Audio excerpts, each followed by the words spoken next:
Hi. If you've used React before, you probably are used to use effect, use state, use context, all of these hooks that React comes with out of the box. But do you know you can actually build your own? Let me show you a quick example of how you can do this. So for example, here in our browser, we have our dashboard that has two sides. On one side, we're fetching the team members, and on the other side, we're fetching the articles that these team members have posted. So the code would look something like this. We have our dashboard and we have our user list and our post lists. Inside of each component, we are doing basically the same thing. So we have our data, we have if the data is loading, and we have if we have an error. And then inside of a use effect, we're fetching the data, we're checking it. If it's an error, we set the error, we're setting loading. And then at the end, we're setting the loading to false.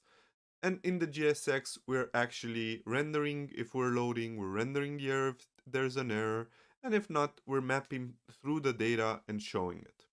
And this we're doing it exactly the same inside of our post. So we have our data, loading, error, the same use effect, the same fetch. We're having the same actual logic where we're setting the loading, we're setting the data, we're setting the error if there's an error. And then the GSX, again, the same, showing the loading, showing the error, and mapping through the data if everything is fine. As you can see, this is actually a lot of duplicated code. And React helps you out with this by the ability to create custom hooks. So let's say now we, instead of that, we create a useFetch custom hook. And this basically you can use state here and you can use data is loading error, basically abstracting these functionality that was duplicated. And then we're fetching it inside when the URL is changing. We added some extra logic like in a board controller. If the function is re-rendered, stop the current network request and fetch the data again. And then we're exposing data is loading an error that we can reuse inside of our components. Now, of course, to use this, you have to name your component useFetch. The critical part here is the use. So that way React knows that this is actually a custom hook into which you can use React functionality like state, use effect, and so on. And now inside of our function, we just created it here at the beginning, and then in the GSX, everything stays the same. We're reusing the custom hook. And our component went from 150 lines to 88, half of it. Pretty good so far. But now, as you can imagine, there are some people don't understand this concept quite well because they think, oh, if I'm using state inside of a custom hook, that means that state is reusable, which is not. Let me show you an example. So let's say we now have our a custom hook that we're using it to show a counter. So inside of our application, let me show you how it will look. We have here a counter component. One has the controls, and let's say here we want to increase or decrease the count. And in another part of the page, we want to show it. For example, here I put it on the left, but what if it's at the top bar, you want to show the count. So now I'm counting, and as you can see, this one doesn't change. Both are using the same custom hook, but the state that is being applied here, it's not being reflected here. Now, why is that? So let's look at our code a little bit. So inside of our counter demo, we're doing very simple stuff. We have two cards, counter card. One is type control, one is type display. And inside of it, we're using a custom hook. And inside of the custom hook, we are basically just using state, count, and set count. We have the functions to increment, decrement, and reset, and we're exposing that data. But what happens is when you're using this once, this creates an instance of that custom hook, exactly as a function would do. And inside of that function, that data is behaving like a closure. So you don't have access to it every time. So when we're using it twice, every use counter is its own React instance, and each state is different, so you can't reuse it.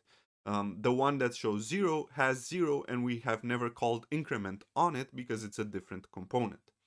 So how can you do this to preserve state across functionality? Well, it's pretty simple. In React, you have something called context and providers. So for example, let's see how this one would look.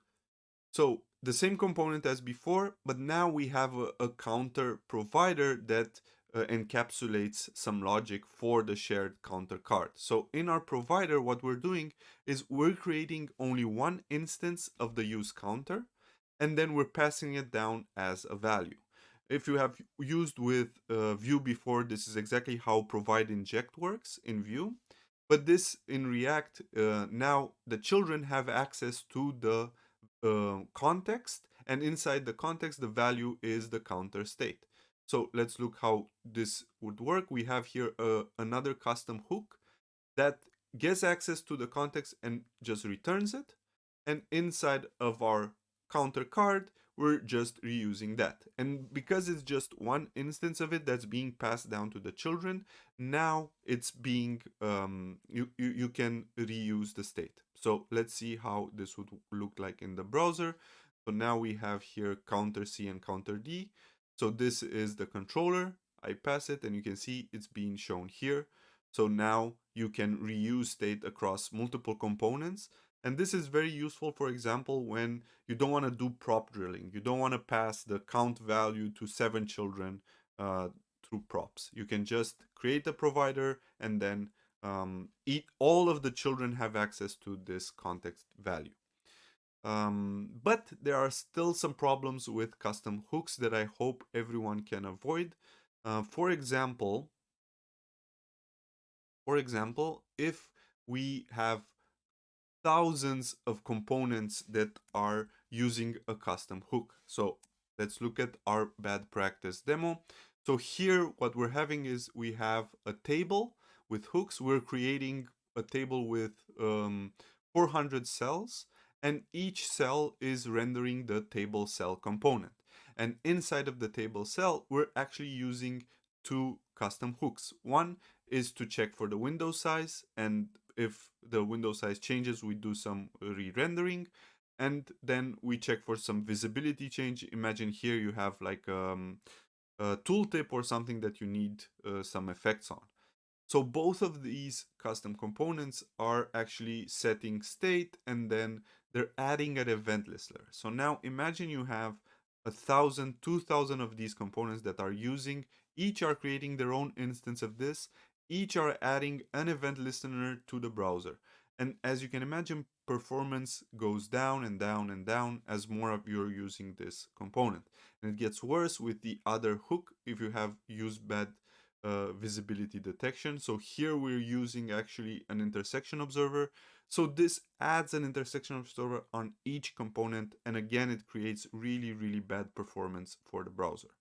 So if you want to do this, again, you can use context to abstract everything at the top, or just handle it in the parent component and have only one event listener and only one intersection observer. Well, I hope you learned something new about custom hooks. The main thing is they're incredible, but they are not the silver bullet to share state between. You have to use it in the React way with context, but you can do some really, really cool abstraction with it. So what's your favorite custom hook? Hope this video helps you out. See you later.